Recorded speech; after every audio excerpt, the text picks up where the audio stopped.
यही बातें बताई, बहुत सारी चीज़ें बताई, क्योंकि प्रोटीन के सोर्सेस फूड में बहुत हैं, प्रोटीन मार्केट में बहुत तरह के उपलब्ध हैं और ओवर द काउंटर प्रोटीन्स में क्या ड्रॉबैक्स हैं, क्या एडवांटेजेस हैं, क्या लेना है, क्या नहीं लेना है, ये चीज़ें नॉर्मली हम लोगों को पता नहीं होती हैं। तो I would invite doctor Chhavi Kohli madam to kindly give her talk on the topic. Thank you doctor Abhijeet, thank you so much. तो आज का जो टॉपिक है हम ये कॉमन डिस्कशन के फॉर्म में करेंगे। तो बहुत बेसिक चीजें सबसे पहले समझेंगे, फिर उसके बाद थोड़ा सा मैं प्रोटीन सप्लीमेंट के बारे में डिस्कस करूंगी। Yeah.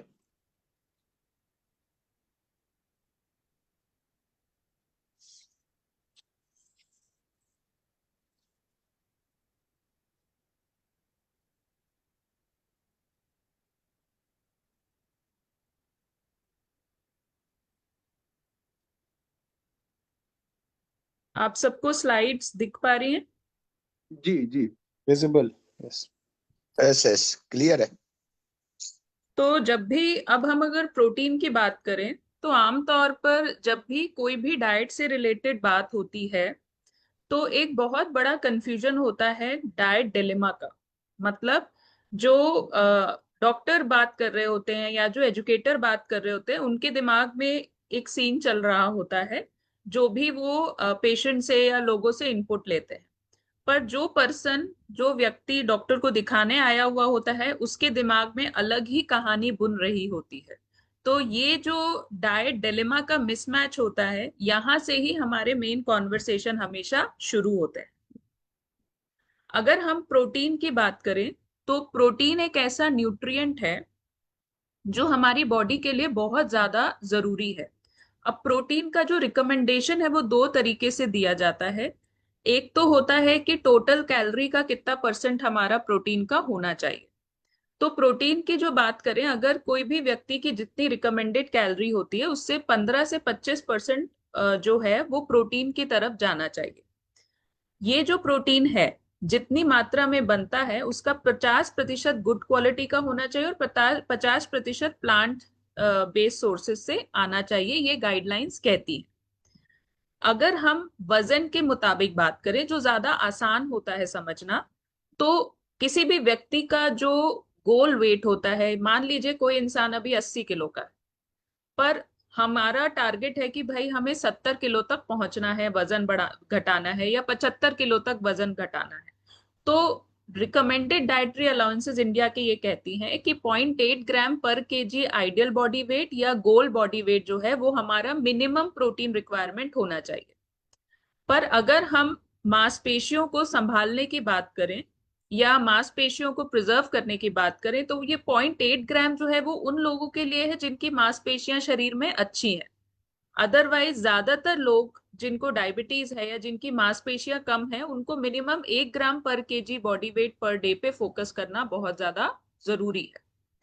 अब जब भी हम प्रोटीन की बात करते हैं तो हमें इतनी मात्रा में कंज्यूम करना क्यों जरूरी है, इसके क्या फायदे हैं? तो प्रोटीन एक ऐसा न्यूट्रिएंट है जिसका इंडिया में लोगों को जिससे सबसे ज्यादा डर लगता है। मतलब आप प्रोटीन की बात कर दो तो हर कोई डरा सहमा सी बातें करता है। पर प्रोटीन एक ऐसा न्यूट्रिएंट है जिसके बेनिफिट हर एक ऑर्गन में देखने को मिलते हैं। ये ना सिर्फ शरीर में मांसपेशियों को बढ़ाने का काम करता है या मांसपेशियों को संभालने का काम करता है, ये हमारे बॉडी फैट को कम करने के लिए भी बहुत ज्यादा इंपॉर्टेंट है। अगर हम चाहते हैं कि हमारा शरीर बहुत अच्छे से काम करे तो हमारे शरीर में मांसपेशियां अच्छी मात्रा में होनी चाहिए और चर्बी कम मात्रा में होनी चाहिए। ये जो काम है, मांसपेशियों का मेन खाना प्रोटीन है। तो जब हम प्रोटीन सही मात्रा में लेते हैं और हम उसके मुताबिक मांसपेशियों को बढ़ाने के लिए काम करते हैं तो ना सिर्फ शरीर में मांसपेशियां बढ़ती हैं बल्कि चर्बी भी घटती है, इसलिए वजन भी मैनेज करने में हेल्पफुल होता है। दूसरा, प्रोटीन का एक दूसरा नेचर होता है कि जब हम इसको खाते हैं तो इसका डाइजेशन टाइम बहुत लंबा होता है। तो पचने में क्योंकि ये ज्यादा समय लेता है तो इसको खाने के बाद हमारा पेट ज्यादा देर तक भरा रहता है, जिसके कारण भी हम दूसरी गलत चीजें उतनी मात्रा में नहीं खा पाते अगर हमारे खाने में प्रोटीन सही मात्रा में है तो। जिससे हमारा वजन कम होने में भी मदद मिलती है। अब यही जो लॉजिक्स हैं ये शुगर को भी कंट्रोल करने में मदद करते हैं, क्योंकि मांसपेशियां अगर शरीर में सही मात्रा में रहेंगी तो इंसुलिन रेजिस्टेंस कम होगा, मतलब इंसुलिन ज्यादा अच्छे से शरीर में काम कर पाएगी। हमारे शरीर की चर्बी हमारे शरीर के इंसुलिन के काम करने के बीच में रुकावट है। मतलब आप इसको ऐसे समझ सकते हैं, आपको अगर मैं एक टास्क दूं कि आपको अपने जिस रूम में आप बैठे हैं या बाहर अगर बैठे हैं, तो घर में घुसने के लिए या रूम से बाहर निकलने के लिए आपको दरवाजा खोलने की जरूरत है। तो अगर मैं आप लोगों को बोलूं अब आप उठिए और रूम का दरवाजा खोल के दूसरे रूम में चले जाइए, तो ये सबके लिए आसान होगा क्योंकि दरवाजा तो खुल जाएगा। पर अब अगर मान लो आपको जिस दिशा में दरवाजा खोलना है मैं वहां पे 20 किलो वजन रख दूं और अब फिर आपको बोलूं कि अब आप दरवाजा खोलिए और जाइए, तो हर किसी को तकलीफ होगी, फोर्स ज्यादा लगाना पड़ेगा, हो सकता है किसी की मदद लेनी पड़े। तो यही काम इंसुलिन के साथ होता है। इंसुलिन का काम क्या है? सारे पौष्टिक तत्वों को, ग्लूकोज को कोशिकाओं में पहुंचाना। अब अगर कोशिकाओं के जहां दरवाजे खुलने हैं कोशिकाओं के, वहां तो तभी एंट्री मिलेगी इन सब चीजों को जब आपका इंसुलिन प्रेजेंट होगा। अब मान लीजिए वहीं चर्बी की लेयर लगी हुई है और इंसुलिन को अपना काम करना है, तो इंसुलिन उतने इफेक्टिवली अपना काम नहीं कर पाएगा और वैसे ही शुगर फिर खून में तैरती रहेगी। तो इस कारण से शुगर इंसुलिन रेजिस्टेंस बढ़ता है अगर हमारे शरीर में चर्बी ज्यादा होती है और मांसपेशियां कम होती हैं। तो हमें मांसपेशियां बढ़ाना बहुत जरूरी है और मांसपेशियों का खाना है प्रोटीन। प्रोटीन सही मात्रा में लेने से हमारा माइंड भी अच्छे से वर्क करता है और मूड भी अच्छा रहता है।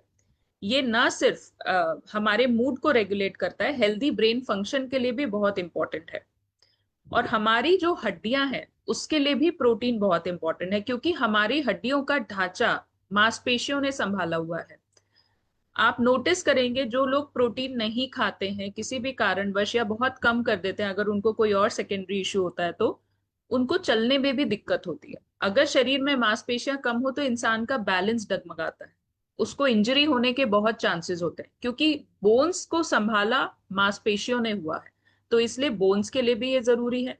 प्लस प्रोटीन रिच चीजें जो होती हैं जैसे कि हमारा मिल्क है, दही है, पनीर है, ये मिल्क प्रोडक्ट्स जो होते हैं ये कैल्शियम के भी रोस्ट सोर्स हैं और इसी कैल्शियम की बायोअवेलेबिलिटी सबसे अच्छी है, तो इसलिए बोन्स का भी काम होता है। ये हार्ट हेल्थ के लिए भी इंपॉर्टेंट है क्योंकि हर एक ऑर्गन मांसपेशियों से बना हुआ है। और दूसरा, जब मांसपेशियां अच्छी होती है तो हमारा एजिंग प्रोसेस भी स्लो होता है, तो इसलिए प्रोटीन उसमें भी रोल प्ले करता है। पर अगर हम इंडियन सिनेरियो की बात करें कि हम कहाँ फंसे हुए हैं, हमारी दुविधा क्या है, तो इंडिया में हमारी एकमात्र दुविधा ये है सबसे बड़ी कि हमारा खाना जो है वो कार्बोहाइड्रेट रिच है। अगर हमें 50 से 55% कार्बोहाइड्रेट खाने में खाना चाहिए तो हम 60% से ऊपर ज्यादा खाते हैं। एवरेज 62% है, तो ये तो एवरेज है। तो कुछ सिटीज में ऐसा होगा कि 70% भी होगा, कुछ लोगों का 60% होगा, कुछ लोगों का 55 होगा, तो ये मिला जुला के एवरेज 62 आया है। प्रोटीन जो कि 15 से 25% होना चाहिए वो हमारे इंडिया में लोग सिर्फ 12% ही कंज्यूम कर पाते हैं या उससे भी कम कंज्यूम करते हैं। और फैट जो होता है वो तो अपनी जगह जितना होता है वो होता ही है सब जगह। अब ये जो प्रॉब्लम है इसके पीछे बहुत सारे कारण छुपे हुए हैं। ये कारण कहीं ना कहीं हमारा जो हमारे एंसेस्टर्स हैं उनने किस तरह का समय बिताया उससे भी लिंक्ड है। इसलिए कुछ चीजें हैं जो हमारे लिए तोड़ना बहुत बड़ा मुश्किल का काम है। एक तो हमारा जो इंडिया का अगर आप हिस्ट्री देखेंगे तो बहुत ज्यादा डिफिकल्ट टाइम से हमारे पूर्वज गुजरे थे। उस डिफिकल्ट टाइम में जिस चीज ने उनको सरवाइव करने के लिए मदद की वो था अनाज और आलू, जिसके कारण अगर आप हिस्ट्री के उन पन्नों को पलटेंगे तो आप देखेंगे कि हर एक कल्चर में अनाज और आलू कितना महत्वपूर्ण हिस्सा बन गया है। पर सबसे बड़ी आयरनी है वो ये है कि उस समय तो डिफिकल्ट समय था, तो उस समय सर्वाइवल सबसे ज्यादा इंपॉर्टेंट था, तो ये सारी चीजें एक बहुत इंपॉर्टेंट जगह होल्ड करती थी हमारे खाने में। पर आज हम सर्वाइवल मोड पे नहीं चल रहे हैं, आज हमारी क्षमता उससे बेहतर है जितनी पहले थी। तो आज भी हम वही पैटर्न फॉलो कर रहे हैं जो पहले से फॉलो हो रहा था, क्योंकि अब हमने उसको एक कल्चर का नाम दे दिया है या वो हमारे जेनेटिक मेकअप में इम्बाइब हो गया। तो अगर हमें इस पैटर्न को बदलना है तो हमें कॉन्शियसली बहुत मेहनत करने की जरूरत है, क्योंकि अब ये पैटर्न हमारी प्रॉब्लम का कारण बनता जा रहा है। अगर हम सोर्सेज ऑफ प्रोटीन की बात करें तो आमतौर पे जब हम सोर्सेज की प्रोटीन की बात करते हैं तो तीन कैटेगरी में हम उसको बांट सकते हैं। एक होता है वेजिटेरियन खाना, जिसमें वेजिटेरियन सोर्सेज आते हैं। तो वेजिटेरियन सोर्सेज में मेन चीजें क्या है? दालें। दालें जो होती हैं आमतौर पे 14 15 से 25 ग्राम प्रोटीन आपको 100 ग्राम में देती है, पर हम 100 ग्राम दाल नहीं खाते। हम एक बार में जो एक कटोरी दाल खाते हैं वो 25 ग्राम या 20 ग्राम दाल होती है, डिपेंड करता है किसके घर में कितनी गाढ़ी या पतली दाल बनती है। फिर दूसरा सोर्स होता है मिल्क प्रोडक्ट्स, जिसमें दूध आ जाता है, पनीर आ जाता है, दही आ जाता है। उस हिसाब से हमारा वेजिटेरियन डाइट में प्रोटीन होता है। सोयाबीन और टोफू भी होता है, पर इंडिया में यूजुअली लोग टोफू बहुत कम लोग खा पाते हैं, और सोयाबीन का इंटेक भी नॉर्दर्न साइड फिर भी दिखता है, सदर्न साइड उतना नहीं विजिबल है, या सेंट्रल पार्ट में भी उतना विजिबल नहीं है। अगर हम दूसरे ऑप्शंस की बात करें तो उसके साथ एगिटेरियन आता है। वेजिटेरियन मतलब वो लोग जो कि वेजिटेरियन खाना खाते हैं और उसके अलावा सिर्फ अंडे खाते हैं, तो उनको एगिटेरियन कहा जाता है। तो अंडे की अगर हम बात करें तो एक अंडा आमतौर पे 6 ग्राम प्रोटीन देता है। अब प्रोटीन की अगर हम क्वालिटी की बात करें इसमें, तो एक बहुत रोचक चीज है जो देखने को मिलती है। अंडा प्रोटीन के भी डिफरेंट तरह के प्रोटीन होते हैं। अब डिफरेंट अमाइनो एसिड से प्रोटीन बनते हैं। अब उसमें कुछ अमाइनो एसिड्स बहुत एसेंशियल होते हैं, जिनको एसेंशियल अमाइनो एसिड्स कहा जाता है, जो कि हमारी बॉडी के लिए बहुत जरूरी होते हैं। तो ये जो अंडा है इसमें सभी तरह के एसेंशियल अमाइनो एसिड्स प्रेजेंट होते हैं। अगर हम प्लांट बेस्ड प्रोटीन को कहें कि प्लांट बेस्ड प्रोटीन हम क्यों बहुत गुड क्वालिटी प्रोटीन नहीं मानते, क्यों हम क्यों बोलते हैं कि अधूरा है, क्योंकि इसमें सारे 9 के 9 एसेंशियल अमाइनो एसिड एक ही चीज में मिलते नहीं। दालें जैसे कुछ अमाइनो एसिड्स में कुछ अमाइनो एसिड्स दाल में नहीं होते हैं, मिसिंग होते हैं, तो वो हमको अनाज से मिलते हैं। तो जब हम दालों को अनाज के साथ कंबाइन करके खाते हैं तो उस टाइम पे हमारा जो प्रोटीन होता है वेजिटेरियन डाइट का, वो एक कंप्लीट प्रोटीन में कन्वर्ट होता है। पर डेफिनेटली ये वाले जो प्रोटीन होते हैं, ये प्रोटीन के साथ साथ कार्बोहाइड्रेट भी लेकर आते हैं हमारी थाली में, तो हम इनको बहुत ओवरडू भी नहीं कर सकते। जबकि जो नॉन वेजिटेरियन प्रोटीन्स होते हैं उसमें सारे एसेंशियल अमाइनो एसिड्स पाए जाते हैं, तो उनको खाने के बाद आपको डायरेक्टली एक ही चीज को खा के एसेंशियल अमाइनो एसिड्स मिल जाते हैं, चाहे कि अंडा हो या चिकन फिश हो। अब अगर हम नॉन वेजिटेरियन फूड की बात करें तो नॉन वेजिटेरियन फूड में वो चीजें आती हैं जिसमें वेजिटेरियंस के साथ साथ लोग अंडा भी खाते हैं और साथ में नॉनवेज भी लेते हैं। अब नॉनवेज में चिकन फिश ये सब चीजें हो सकती हैं। अब अगर हम इस सिनेरियो को समझे कि हम कितना प्रोटीन खाते हैं, तो आपको ये देखने को मिलेगा, आप कहीं भी अगर प्रोटीन की मात्रा समझते हैं तो वो 100 ग्राम के हिसाब से देखते हैं कि दालों में 25 ग्राम प्रोटीन है। पर हम इतना प्रोटीन एक बार में, इतनी दाल नहीं खाते हैं। हम 25 ग्राम एक बार में खाते हैं। तो अगर किसी दाल में 15 से 25 ग्राम तक प्रोटीन है, तो आप सोचो कि जितना पोर्शन हम खाते हैं एक कटोरी या 25 ग्राम दाल, चाहे वो हम चीले के फॉर्म में खाएं, चाहे वो हम पकी हुई दाल के फॉर्म में खाएं, या हम अंकुरित दालों के फॉर्म में खाएं, तो वो जो एक कटोरी पकी हुई दाल या आधी कटोरी स्प्राउट्स या चना, या फिर एक चीला या दो छोटे चीले, ये हमको 25 ग्राम दाल से बन जाते हैं। इससे हमको 5 से 6 ग्राम प्रोटीन मिलता है। दूसरी प्रॉब्लम क्या है? एक डाइट डिलेमा ये होती है कि हम जब लोगों से पूछते हैं कि आप क्या खाते, तो जनरल खाना क्या होता है? सुबह नाश्ते में हमने रोटी खाई, पराठा खाया, पोहा खाया या उपमा खाया, साथ में हमने चाय पी ली। हमें लगा हमने तो हल्का नाश्ता किया, बहुत अच्छा नाश्ता किया, हमने उसमें सब्जियां भी डाली थी, हो गया वो। अब अगर हम उसमें झांके कि कितना प्रोटीन है, तो मात्र आपको 4 ग्राम प्रोटीन या 5 ग्राम प्रोटीन मिलता है। पर खाने वाले को क्या लगता है, हमने तो बहुत अच्छा नाश्ता किया है, ठीक है घर का नाश्ता किया है, हेल्दी किया है, पर प्रोटीन नहीं होता उतना। फिर लंच की बात करें तो हम रोटी सब्जी खाते हैं, दाल बनती है हमारे घर में तो हम दाल भी पीते हैं, साथ में दाल भी खाते हैं।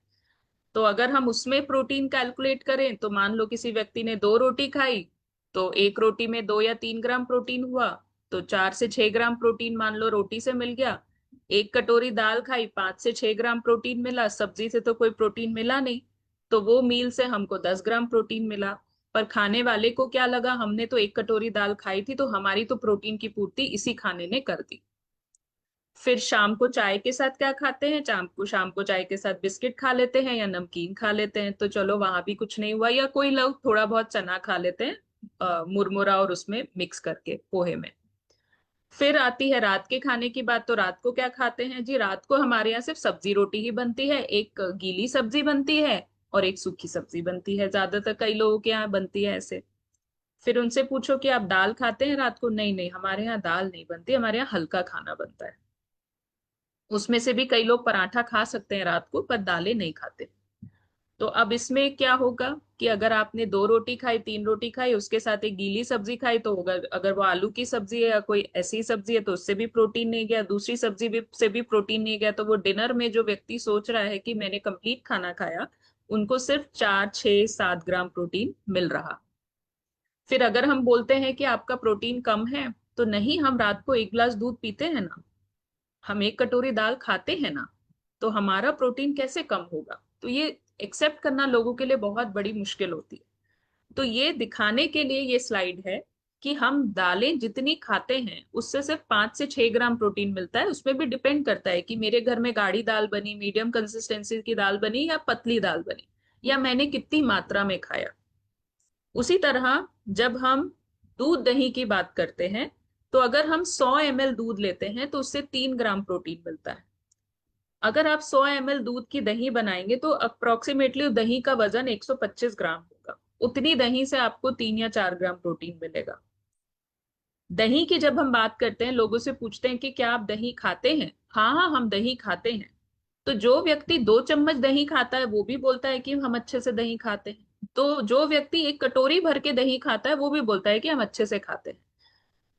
अब हमारे दिमाग में पिक्चर अलग बनी, पर उस व्यक्ति ने को क्या लगा कि मैंने अगर 2 चम्मच भी दही खाई थी तो मैंने तो दही खाई थी ना, तो मतलब मुझे उसका प्रोटीन मिलेगा ना।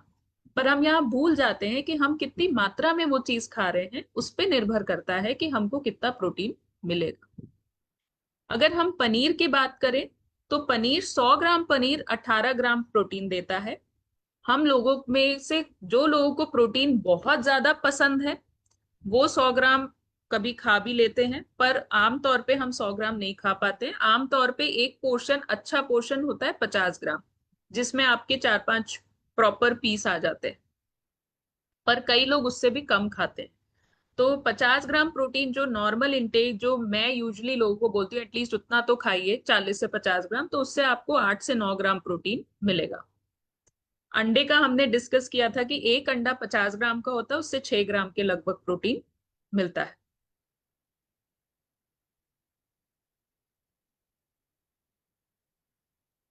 अब प्रोटीन जो है, ये तो हमने देखा कि कितनी मात्रा में होता है। अब जब हम शुगर की बात करते हैं, हमने सारे बेनिफिट्स देख लिए कि मांसपेशियां बढ़ती हैं, उससे शुगर भी कंट्रोल होती है और वजन भी कम होता है। अब ये सारी चीजें होती कैसे हैं? इस सारी चीजों के पीछे एक चीज है जिसका नाम है ग्लाइसेमिक इंडेक्स। अब ग्लाइसेमिक इंडेक्स जो है वो किसी फूड आइटम की वो क्षमता बताता है कि ये कितनी तेजी से कितना हाई शुगर बढ़ाएगी ये फूड आइटम। हर एक फूड आइटम का ग्लाइसेमिक इंडेक्स जो होता है वो नापता है कि 100 ग्राम अगर ये फूड आइटम खाया जाए तो उससे कितनी शुगर बढ़ सकती है। दूसरी चीज होती है ग्लाइसेमिक लोड। अब ग्लाइसेमिक इंडेक्स तो ये बताता है कि भैया ये फूड आइटम हमने 100 ग्राम खाया तो कितनी तेजी से शुगर बढ़ाएगा, वो ग्लाइसेमिक इंडेक्स है। पर ग्लाइसेमिक लोड बोलता है नहीं नहीं, तुम तो 100 ग्राम की बात कर रहे हो, तो मैं बात करूंगा कि कितनी मात्रा में आप वो फूड आइटम खाओगे और उसका क्या प्रभाव होगा, हम वो देखेंगे ग्लाइसेमिक लोड से। तो जरूरी नहीं है कि दाल का अगर ग्लाइसेमिक इंडेक्स 100 ग्राम का एक्स नंबर है, तो जरूरी थोड़ी कि मैं 100 ग्राम ही खाऊंगी, हो सकता है मैं 25 ग्राम खाऊंगी। तो 25 ग्राम का मेरी शुगर पे क्या प्रभाव आएगा, वो ग्लाइसेमिक लोड बताता है कि कितना लोडिंग होगा इस फूड आइटम का मेरी शुगर पे। अब प्रोटीन वाली चीजें क्या करती हैं? अक्सर जो प्रोटीन रिच चीजें होती हैं, जैसे कि सोयाबीन है, दालें हैं, राजमा है, इनका जो ग्लाइसेमिक इंडेक्स होता है वो आमतौर पर अनाज के ग्लाइसेमिक इंडेक्स से कम होता है। अगर आप सोयाबीन देखेंगे तो उसका ग्लाइसेमिक इंडेक्स 15 ग्राम। अगर आप चने दाल या छोले देखेंगे तो उसका ग्लाइसेमिक इंडेक्स 8 है। राजमा का ग्लाइसेमिक इंडेक्स 22 के करीब है। पर उसी के कंपैरिजन में अगर आप अनाज देखेंगे तो अनाज का ग्लाइसेमिक इंडेक्स आपको कहीं 25, 30, 40, 50 के करीब दिखेगा। तो जब भी हम कोई भी प्रोटीन रिच चीज अपने खाने में ऐड करते हैं तो उससे क्या होता है, वो जो पूरी थाली है उसका शुगर बढ़ाने के ऊपर क्या प्रभाव होगा वो बदल जाता है। इसलिए प्रोटीन ना सिर्फ हमारा पेट भरता है, क्योंकि जो चीज जल्दी पचेगी नहीं वो पेट में ज्यादा देर के लिए रहेगी और पेट ज्यादा देर तक भरा रहेगा। जो चीज जल्दी पचेगी नहीं, वो जल्दी टूटेगी नहीं, तो वो जल्दी शुगर भी नहीं बढ़ा सकती आपकी। उसको शुगर को भी बदलने में समय लगेगा। इसलिए प्रोटीन को जब हम अपने खाने में सही मात्रा में जोड़ते हैं तो एक मैजिक क्वाड्रेंट इसको कहा जाता है। ये एक मैजिक चीज है जिसको जैसे ही आप अपने खाने में सही मात्रा में जोड़ोगे, एक तीर से आप 10 निशाने लगा दोगे और अपनी बॉडी की 10 प्रॉब्लम सॉल्व कर पाओगे। अगर मान लीजिए आप इस ग्राफ से देखिए, साइड वाला जो पोर्शन है उसको छोड़ दीजिए, ये मैंने एआई से जनरेट किया था तो इसलिए बहुत सारा कंटेंट भी है। तो इसमें अगर आप देखेंगे, मान लीजिए कोई व्यक्ति सिर्फ रोटी सब्जी खाता है तो उसका ग्राफ जो होगा, ये लाल रंग का जो ग्राफ है इस हिसाब से आएगा, तो उसकी शुगर इतनी तेजी से बढ़ेगी। अब उसी व्यक्ति के खाने में अगर हम रोटी दो ही रखें, सब्जी वैसे ही रखें और हम प्रोटीन को अच्छी मात्रा में जोड़ दें, तो वो जो ग्राफ होगा वो सीधे नीचे आ जाएगा। इसका प्रभाव होगा, क्या प्रभाव होगा, एक तो खाने का ग्लाइसेमिक इंडेक्स चेंज हो जाएगा तो वो खाना जल्दी शुगर लोडिंग नहीं बढ़ाएगा। दूसरा, उस व्यक्ति का पेट भरेगा, तो हो सकता है शायद वो 2 रोटी पूरी ना खा पाए। अगर सब्जी के साथ 2 रोटी खाते हैं तो हो सकता है 1 या 1.5 रोटी में ही काम हो जाए। ऑटोमेटिकली कार्बोहाइड्रेट भी बैलेंस हो जाएगा और ये खाना ज्यादा देर तक पचेगा तो फिर वो शुगर भी स्टेबलाइज होके दिन भर चलती रहेगी। तो ये जो कॉम्बिनेशन होता है ना तो शुगर को बहुत ज्यादा बढ़ने देता है ना ही घटने देता है। आपने ये लाल वाला ग्राफ देखा होगा कैसे नीचे भी स्लिप इन हो रहा है, पर हरा वाला ग्राफ नीचे स्लिप नहीं हो रहा। तो ये जो प्रोटीन जब हम सही मात्रा में जोड़ते हैं तो शुगर पे इसका प्रभाव होता है, ना तो शुगर बहुत ज्यादा बढ़ती है ना तो घटती है, दोनों का काम होता है। पर यहाँ एक बहुत इंपॉर्टेंट चीज होती है, प्रोटीन आपने खाया अच्छी बात है, पर अगर आप ये सोचेंगे कि प्रोटीन हम सारा एक ही बार में खा लें तो वो सही नहीं है। क्यों?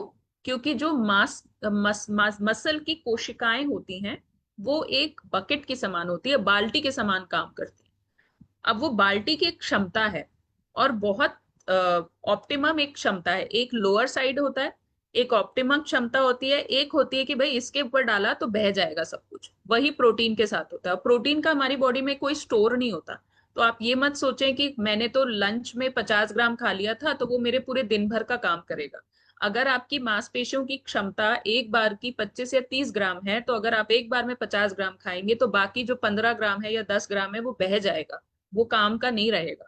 तो इसीलिए एक मील में ओवरलोडिंग करने की बजाय जब भी हम देखते हैं कि प्रोटीन का बेस्ट रिजल्ट कब मिलता है तो स्टडीज ये बोलती हैं कि प्रोटीन का बेस्ट रिजल्ट तब मिलेगा जब आप उसको समान मात्रा में अलग अलग खाने के मील्स में डिस्ट्रीब्यूट करोगे। क्योंकि मसल एक बाल्टी है के समान है, उसकी एक क्षमता है। जब आप उस क्षमता के अनुसार बांट कर देते हो प्रोटीन तो बॉडी सही तरीके से उसको इस्तेमाल करती है और उसके बेनिफिट बढ़ जाते हैं। तो मान लो आपका ब्रेकफास्ट जो था अभी तक, इडली डोसा उपमा पोहा पराठा चाय ये सब ब्रेकफास्ट है, तो आप उसको अब बदलिए। उसको बदल कैसे सकते हैं हम? जो लोग वेजिटेरियन हैं वो चीला ले सकते हैं, उसमें आप टोफू या पनीर और सब्जियां ऐड करके बना सकते हैं और उसको दही के साथ खा सकते हैं। उसी तरह आप अगर रोटी भी बनाते हैं तो आप मिस्सी रोटी बना सकते हैं जिसमें आटे में आप बेसन या चने का सत्तू मिलाइए और उसमें आप थोड़ा सा टोफू या पनीर भी मिलाइए, सब्जियां भी मिलाइए और मिस्सी रोटी के समान बना के खाइए। भरवा रोटी भी बनाते हैं तो आप आलू भर के मत बनाइए। लोगों को बहुत एक गलत परसेप्शन होता है कि जब भी भरवा या स्टफ रोटी की बात होती है तो उनको आलू का पराठा ही याद आता है। वो भूल जाते हैं कि स्टफ रोटी तो कितनी सारी चीजों की बन सकती है।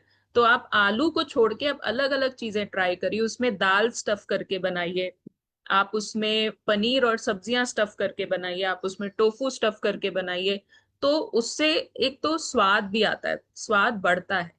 दूसरा, हम सब्जियों का भी उपयोग करते हैं। तीसरा, हम उसको अपनी हेल्थ बेनिफिट के लिए भी यूज करते हैं। और चौथा सबसे इंपॉर्टेंट चीज, हमारा नाश्ता बोरिंग नहीं होता, वो टेस्टी भी होता है और चेंज भी होता है। जो लोग अंडा खाते हैं उनके लिए तो आसान होता है कि वो अंडा खा लेंगे, साथ में वो चाहे मैदे वाली ब्रेड लेने की जगह अगर ब्रेड भी लेते हैं तो या तो होल ग्रेन ले, अदरवाइज ब्रेड को छोड़ें, उस जगह दलिया या रोटी कुछ भी रखें। जितना बेहतर आप अनाज चूज करेंगे, जितना बेहतर आप कॉम्बिनेशन चूज करेंगे, उतना ही बेहतर आपको पौष्टिक तत्वों का बैलेंस मिलेगा। अगर हम एक थाली की बात करें, तो अगर हमको एक थाली को कंप्लीट करना है तो इस थाली के समान हम थाली अपनी क्रिएट कर सकते हैं, जिसमें ये बहुत इंपॉर्टेंट है कि हमारी थाली का आधा हिस्सा जो है वो सब्जियों से भरा होना चाहिए। इसमें आपको एक क्वार्टर प्लेट तो सलाद होगा, बाकी आपके घर में जो पकी हुई सब्जी है। अगर आपका वेजिटेरियन खाना है, वेजिटेरियन खाने में आपको किन बातों का ध्यान देना है? वेजिटेरियन जब खाना है तो आपको ये ध्यान देना है कि आपके खाने में दाल भी होनी चाहिए और दही होना चाहिए, या दही की जगह आप पनीर रख सकते हैं या फिर आप टोफू रख सकते हैं। सिर्फ दाल भी इनकम्प्लीट है, सिर्फ दही भी इनकम्प्लीट है, क्योंकि हमको अनाज के प्रोटीन को कंप्लीट करने के लिए दालों का यूज चाहिए है। और हमें प्रोटीन को अच्छी मात्रा में, सही मात्रा में ऐड करने के लिए हमें एक गुड क्वालिटी सोर्स भी प्रोटीन का चाहिए है।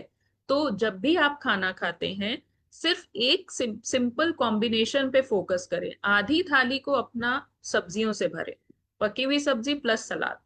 नो फस, कौन सा सलाद खाएं, कौन सी सब्जी खाएं, जो सल घर सीजन में अवेलेबल है, जो आपके घर में उपलब्ध है, आप प्लीज वही खाइए, पर खाइए। दूसरा, एक कटोरी दाल रखिए, कौन सी दाल खाएं? 10 प्रकार की दालें हैं, रोज बदल बदल के खाएं। चने राजमा छोले खाएं क्या नहीं खाएं? बिल्कुल खाएं, जरूर खाएं। उनको बनाएं बस कम तेल में और खाएं, क्योंकि वो बहुत पौष्टिक होती हैं। और जब खाएं तो उसके बीन्स खाएं, उसकी ग्रेवी ग्रेवी ज्यादा ना खाएं। साथ में दही का उपयोग करें, रायते का बना सकते हैं आप, उसकी लस्सी बना सकते हैं आप, लो फैट पनीर बना सकते हैं आप, टोफू रख सकते हैं, जो आपको चाहिए वो रखिए, पर रखिए जरूर। साथ में फिर रोटी खाना शुरू करिए। इससे आपका जो खाना है वो ज्यादा बैलेंस्ड और पौष्टिक होगा। अब यहाँ पे कुछ चीजों के उसमें नहीं पड़ना है आपको, रात को दाल खाएं कि नहीं खाएं।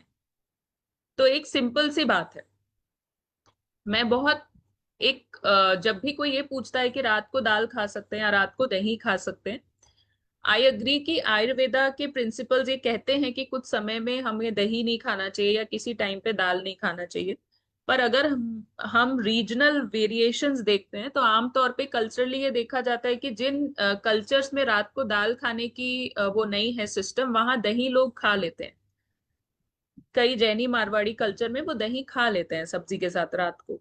पर जहां लोग दही नहीं खाते, दही को रात को बुरा मानते हैं खाना, वो दाल खा लेते हैं। तो देखा जाए तो दाल खाने वाले व्यक्ति को भी कुछ होता नहीं है, दही खाने वाले व्यक्ति को भी कुछ होता नहीं है।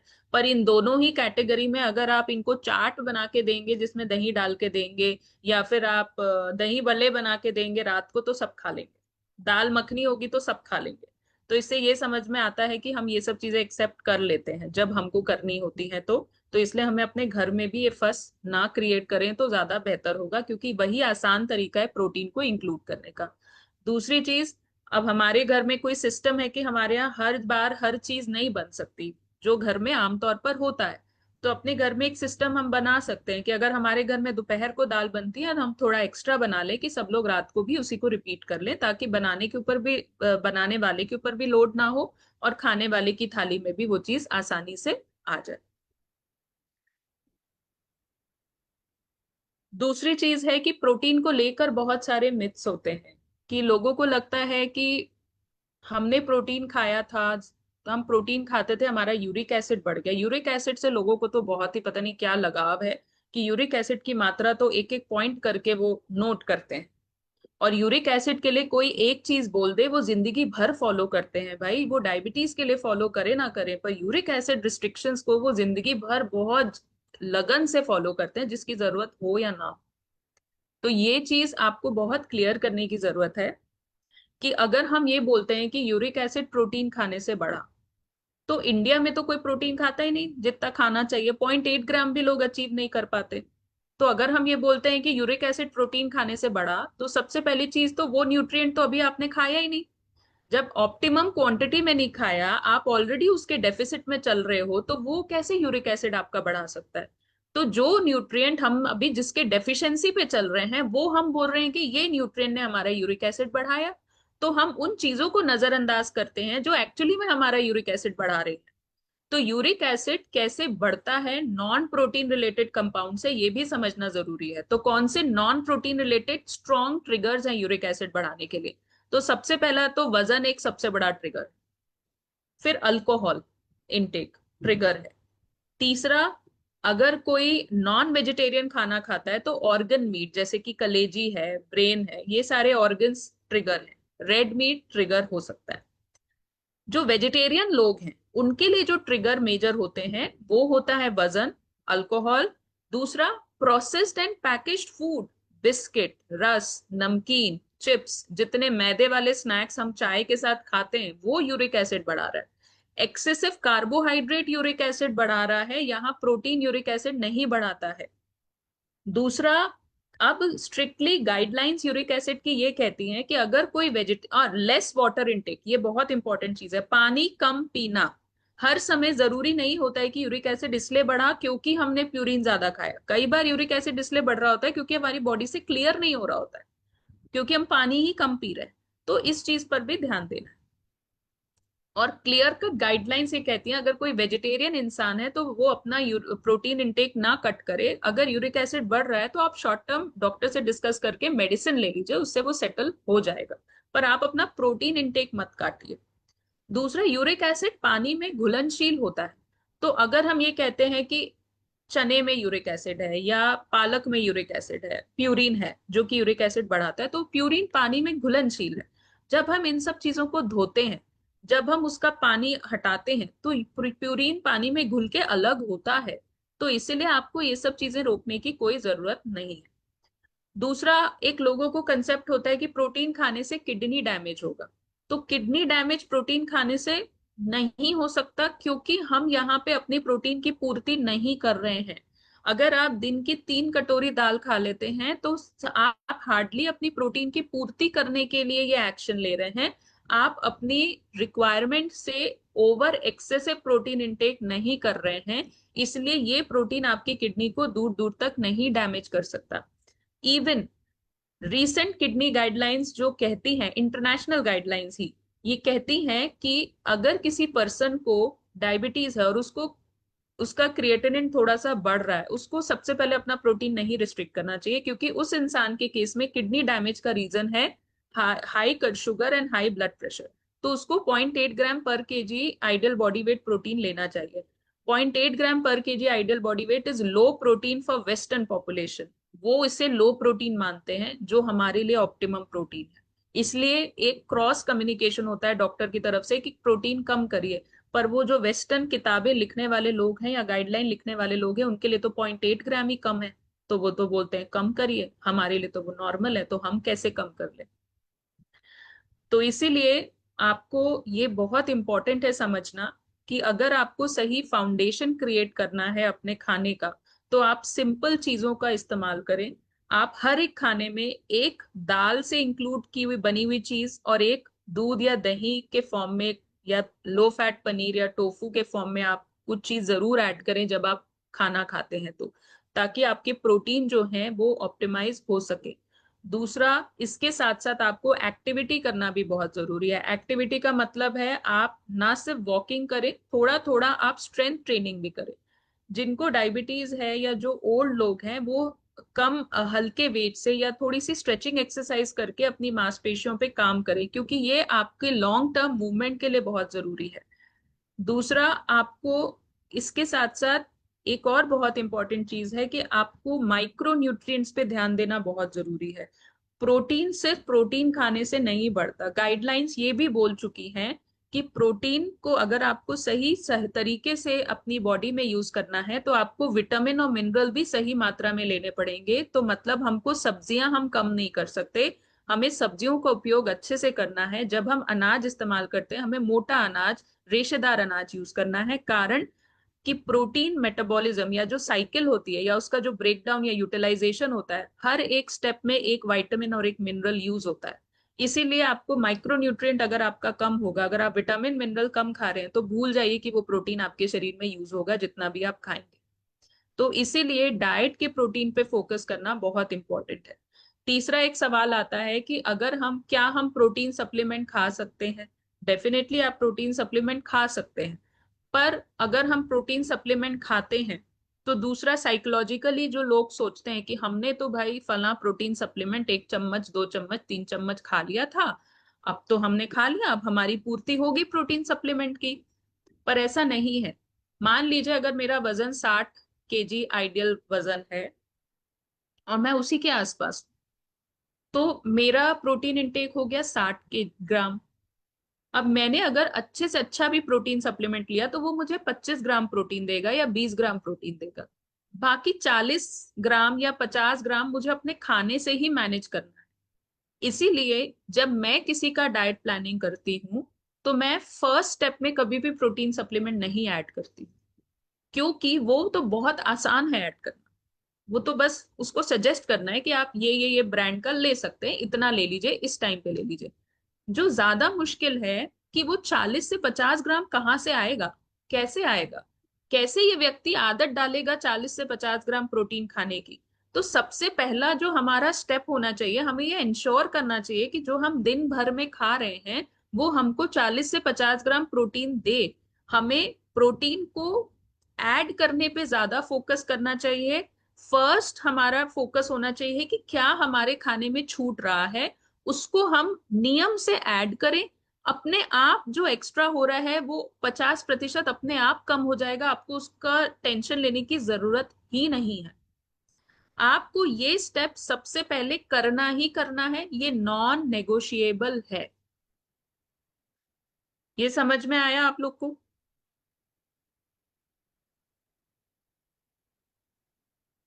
हेलो? हाँ जी मैडम, मैडम से सही चल रहा है आपका छवि जी, बिल्कुल आपकी बात समझ में आ रही है। म्यूट पे चल रहा है। नहीं नहीं, बात समझ में आ रही है पूरी आपकी। तो यही है।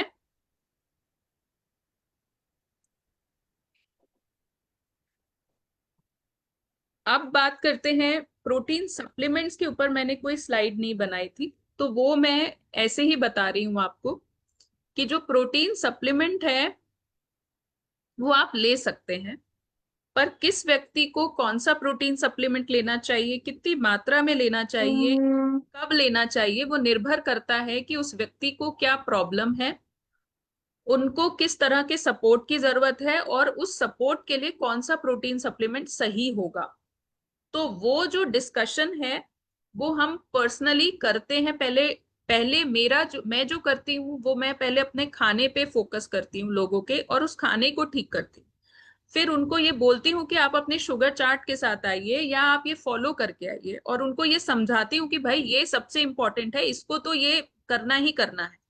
फिर अगर किसी व्यक्ति को डायबिटीज होती है तो उनकी शुगर किस समय पे बढ़ रही है, वो कौन सा प्रोटीन सप्लीमेंट खा सकते हैं, किस टाइम पे खाने से उनका शुगर बेहतर कंट्रोल में होगा, उस हिसाब से मैं उनका प्रोटीन सप्लीमेंट ऐड करती हूँ।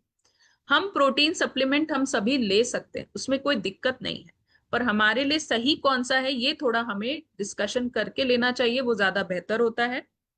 और दूसरा, खाने को फर्स्ट प्रायोरिटी देनी है और खाने में मेंटेन करना है चीजों को, ये तो मतलब नहीं हम छोड़ सकते। हाँ जी। Thank you ma'am. अब आपने बड़ा अच्छा डिस्कशन किया, और डिस्कशन में एक चीज जो आपने कई बार बोली वो थी दही। दही हमारे डाइट का एक बहुत इम्पोर्टेंट पार्ट है, वेरी राइट। लेकिन आजकल के टाइम में व्हेन एवरीबॉडी इज वर्किंग, और मैंने देखा है कि न्यूक्लियर फैमिलीज में आम तौर पे लोगों को दही जमाने तक का या तो टाइम नहीं है, या तो बहुत लोगों को तो दही जमाना आता ही नहीं है कि दही जमानी कैसे है। तो क्वेश्चन ये है कि जो हम लोग दही ऑर्डर कर लेते हैं, बी इट एनी ब्रांड, किसी भी ब्रांड का दही ऑर्डर कर सकते हैं, और जो जो दही हम लोग घर में जमाते हैं, दोनों के बीच में मैं चाहता हूँ कि आप थोड़ा सा डिफरेंस एक बार बता दें प्लीज।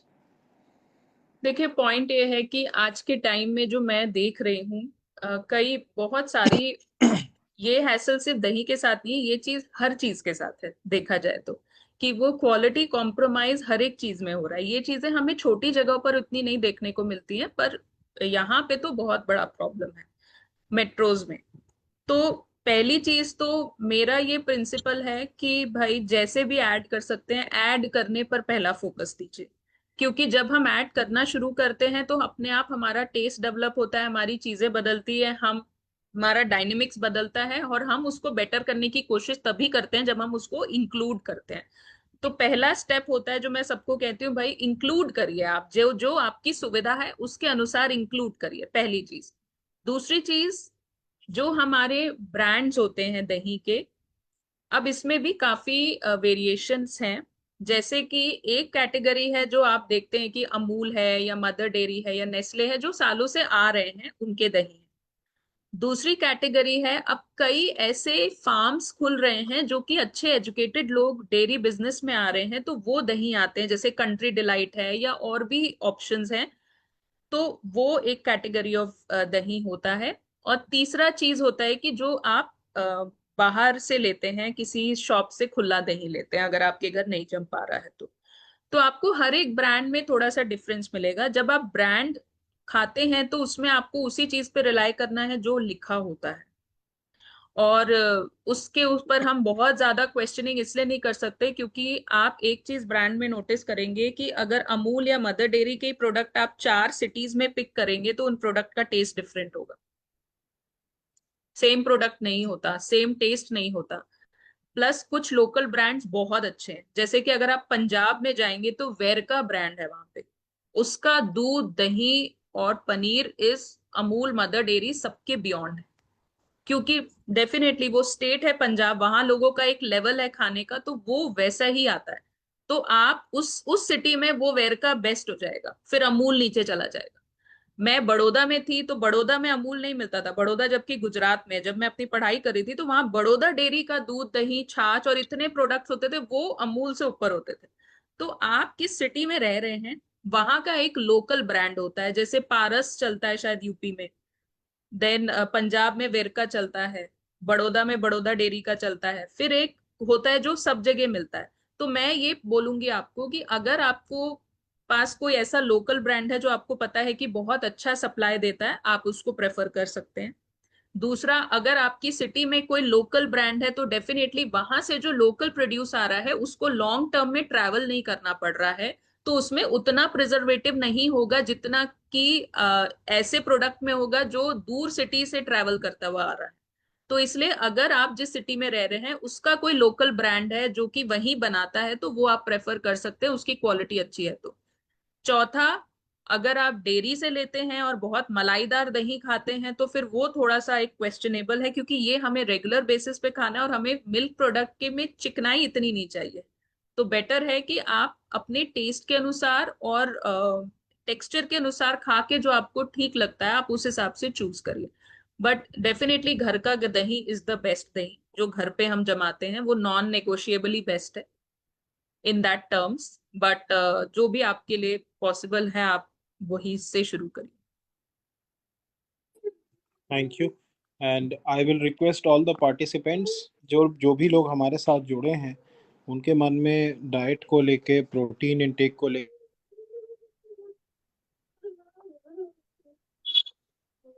छवि जी, आपने बहुत अच्छे तरीके से एक कम समय में प्रोटीन के बारे में जो जानकारी दी, तो मैं समझता हूँ कि उससे काफी कुछ जो लोग भी आज जुड़े हैं वो लाभान्वित हुए होंगे। अब उनके कान के पर्दे कितने झंकृत हुए और वो आपका संदेश उनके मस्तिष्क तक कितना पहुंचा और कितना वह संचित हो पाया, ये तो तभी पता चलेगा जब जितने लोग जुड़े हैं वो उनके प्रश्न आएंगे कि वो उनके मन में अभी भी क्या जिज्ञासा बची हुई है। तो मैं चाहूंगा कि जो भी लोग जुड़े हैं, अपने मन में अगर कोई भी भ्रम है, कोई प्रश्न है, पाठक जी आप भी जुड़े हुए हैं, अगर हाँ कुछ सर, प्रोटीन के बारे में लेकिन पूछना चाहते हैं तो मैडम आप अवश्य पूछें। विनय जी आप पूछें। मैडम ने इतना विस्तार से बता दिया, इतना अच्छी जानकारी दी है कि ज्यादा क्वेश्चन का कोई जगह नहीं है। बहुत अच्छी जानकारी दी है, बहुत संतुष्टि मिली है, और काफी कुछ क्लियर कर दिया है इन्होंने। मैडम को बहुत बहुत धन्यवाद, बहुत बहुत धन्यवाद सर। जी विनय जी, आप कुछ बोलना चाहेंगे या कुछ आपके प्रश्न हैं मन में? नहीं नहीं, बोलना बहुत सुंदर। और छवि मैम का हम लोग इंतजार ही कर रहे थे, और इनका लेक्चर पिछला भी सुना गया, इसमें भी सुना गया। इस पिछले से इसमें चेंज दिखाई दिया, होता हमेशा चेंज आता। बहुत ही सुंदर, कोई क्वेश्चन पूछने का कोई जगह ही नहीं छोड़ा उन्होंने, हर कुछ बता दिया। बहुत अच्छा जी बहुत अच्छा। मैडम ने जो एक बात सबसे अच्छी कही कि सप्लीमेंट पे जाने से पहले आप अपने आहार में स्वयं क्या परिवर्तन कर सकते हैं उसको संतुलित बनाने में, जिससे प्रोटीन का भी एक अच्छा समावेश हो आपके आहार में, पहले आप वो करके देखें। और इस बात की चिंता आप बाद में छोड़ दें कि हम जो खा रहे हैं वो शुद्ध है, अशुद्ध है, अडल्ट्रेटेड है, कहाँ से आ रहा है।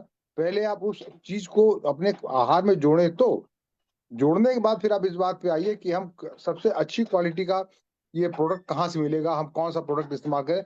ये दूसरे नंबर पे आता है। पहले इस्तेमाल करें, फिर उसके गुणवत्ता पे जाएं, और फिर आप प्रोडक्ट चयन करें कि कहाँ से लेंगे। ये बहुत दिमाग में रखने वाली बात है। आलू के संदर्भ में मैं बस एक जानकारी देना चाहूंगा कि हमारे पूर्वज आलू नहीं खाते थे। हाँ। भारत में आलू 17वीं शताब्दी में आया।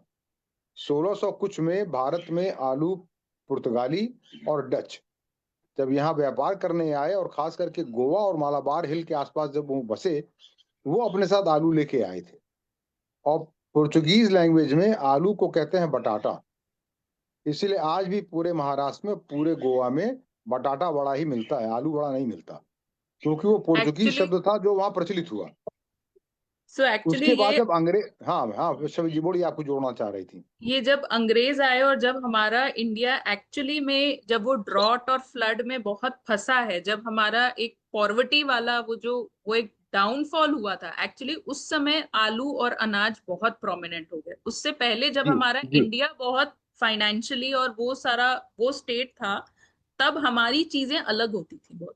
तो वो जी दो डायमेंशन में हमारी हिस्ट्री जो है हाँ। वो खाने आलू को आलू असल में लैटिन अमेरिकी देश का सब्जी है। वो लैटिन अमेरिका से स्पेनिश के द्वारा और पुर्तगीज के द्वारा पहले यूरोप पहुंचा।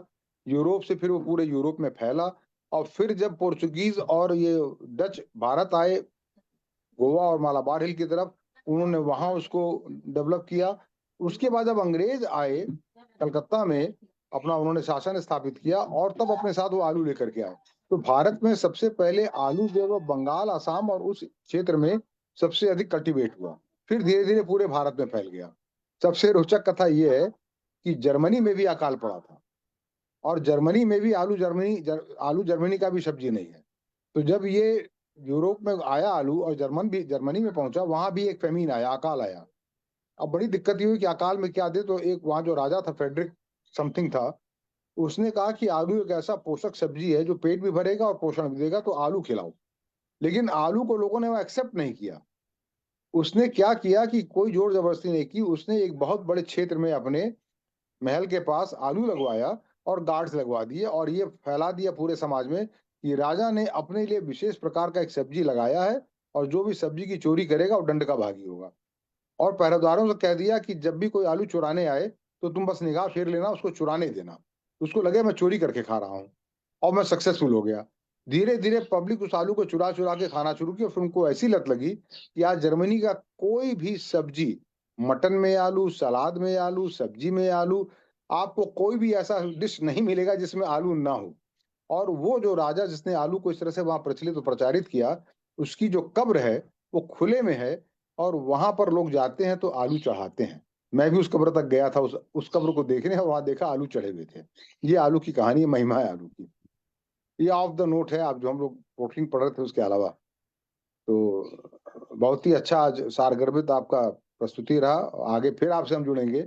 यदि और कोई प्रश्न ना हो तो विनय जी आप धन्यवाद ज्ञापन करें, फिर हम लोग आज का ये सेशन क्लोज करेंगे, और अगले उस महीने के पहले रविवार को फिर मिलेंगे। विनय जी।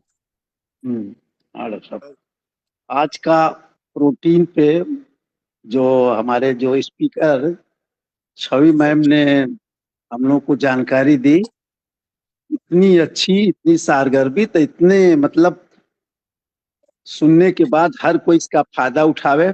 मैं खुद सोचने लगा हूँ कि प्रोटीन का इंटेक जो है कैसे, मतलब मैं इसको बढ़ा सकता हूँ कि हम लोग नाश्ते में भी प्रोटीन लें, खाने में, दोपहर में भी, रात में शामिल करने की कोशिश किया जाए।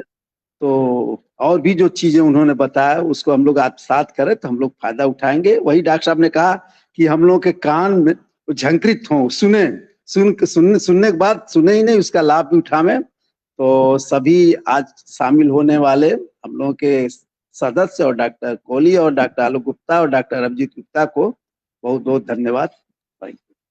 चलते चलते एक मजेदार किस्सा और सुना देता हूँ। तो ये जो हमारे बड़े डॉक्टर साहब हैं आलोक सर, ये रोज सुबह गोल्फ खेलने जाते हैं। तो बीच में एक बड़ी अच्छी मिठाई की दुकान है गोरखपुर में, ये वहां से रोज दही खरीद के आने लगे कि और रोज लाते थे, नाश्ते में सब लोग खाते थे और अरे बड़ी अच्छी दही है, बड़ी अच्छी दही है इसकी। सर का रूटीन हो गया था कि डेली उसके यहाँ से दही खरीद के लाते थे, बहुत अच्छी दही जमाता है। एक दिन सर उसके यहाँ थोड़ा जल्दी पहुंच गए।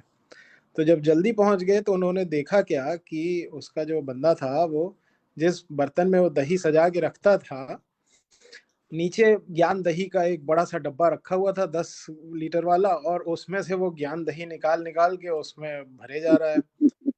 डॉक्टर साहब वहां से आए और घर आके हम लोगों को बताया कि यार मैं इतने दिन से बेवकूफ बन रहा हूँ, मैं रोज ये सोच के लाता हूँ कि बहुत अच्छी दही जमाता है वो, और आज मैं जल्दी पहुंचा, मैंने देखा वो ज्ञान दही वाले डब्बे से ही दही वो रख रहा था उसमें। तो मैं ये सोचता था कि मैं लोकल दही ले रहा हूँ, दही जमा हाँ के बेचता है। हाँ, हलवाई है तो तो डॉक्टर दही साहब, खुद जमाता होगा। तो ये ज्ञान दही बहुत लोकल बड़ा लोकल ही प्रॉब्लम है है। सर। हैं? ज्ञान दही लोकल ही है। नहीं मतलब मैं समझता था वो खुद जमाता है, इसलिए मैं उसके यहाँ से लेता था। तो सर एक चीज इससे देखिए क्लियर होती है, जो मैंने ऑब्जर्व करी कि हर एक सिटी का एक अपना लोकल ब्रांड होता है, और हम वही हो। अक्सर ब्रांडेड ब्रांड के पीछे कई बार लोकल ब्रांड की क्षमता को अंडर एस्टिमेट करते हैं। ये मुझे तब समझ में आया जब मैं मास्टर्स करने बड़ौदा गई थी और उसके बाद में पीजीआई चंडीगढ़ गई थी।